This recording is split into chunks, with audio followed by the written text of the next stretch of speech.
మన జీవితాల్లో కూడా మనుషులు అనేక సార్లు మనల్ని రెచ్చగొడుతుంటారు, ప్రేరేపిస్తుంటారు, ఎన్నో మాటలు అంటారు, ఎన్నో నిందలు అంటారు, చేయనివి చేసినట్టు మాట్లాడతారు.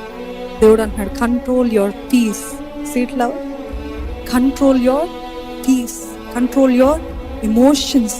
మీ సమాధానాన్ని కంట్రోల్ చేసుకోండి, మీ రియాక్షన్స్ కంట్రోల్ చేసుకోండి. వారు చేసినంత మాత్రము మీరు రియాక్ట్ అయిపోకండి. మీ సమాధానము జాగ్రత్త, మీ భావోద్వేగాలు జాగ్రత్త.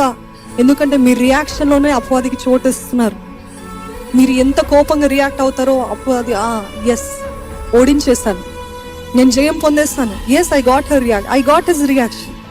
నేను అనుకున్నట్టే జరిగింది, నేను వేసిన ఈ ట్రాప్లో పడిపోయింది, నేను సాధించాను అని అంటాడు.